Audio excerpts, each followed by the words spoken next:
ইস্তফা আরজি করের অধ্যক্ষের।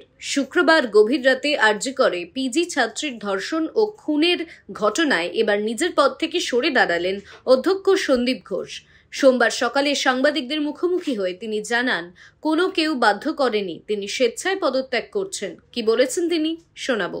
এই প্রিন্সিপালের চেয়ার থেকে আশা করি আপনারা ভালো থাকবেন। আবারও বলবো যে আমার মুখে কথা বসিয়ে কিছু স্বার্থান্বেষী, কিছু বিরুদ্ধ গোষ্ঠী পুরোটা রাজনৈতিক খেলা নেমেছে, রাজনৈতিক খেলায় মত্ত হয়েছে। আর রাজনৈতিক খেলা আমি কোনোদিন খেলিনি। আমাকে অনেকেই সরকার পক্ষের বলেছে। হ্যাঁ, আমি আবার জোর করে বলবো, আমি সরকারি কর্মচারী, সরকারের দায়িত্ব আমি শেষ মুহূর্ত অবধি পালন করব, যতক্ষণ আমার শরীরে প্রাণ থাকবে। আমি এই বলে আমার বক্তব্য শেষ করছি। নমস্কার। আমাকে কেউ বাধ্য করেনি, আমাকে কেউ বাধ্য করেনি।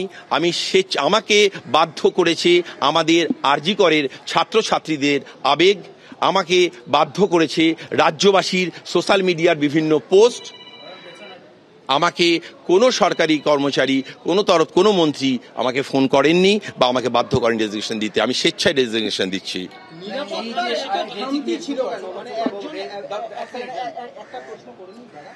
একজন সিভিক ভলেন্টিয়ার, এখনো তার পরিচয় যেটা জানা যাচ্ছে, অনায়াসে এতে এমার্জেন্সি বিল্ডিং এ চলে গেল, কোনো বিনা বাধায় একেবারে সেমিনার রুমে গিয়ে এই ধরনের একটা ঘটনা ঘটিয়ে দিল।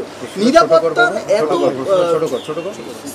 আপনি যদি দেখেন, আমি বলবো আপনাকে তাহলে সমাজ ব্যবস্থা দেখতে হবে। আপনি দেখবেন আমরা কিন্তু ডেভেলপিং কান্ট্রিতে বাস করি।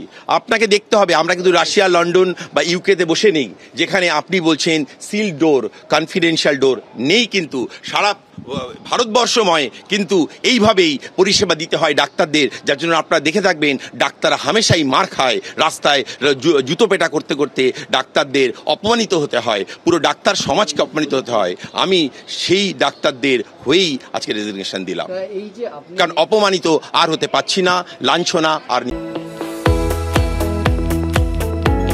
আপনারা দেখছেন ইউএন লাইভ, বাংলা খবরের শেষ কথা।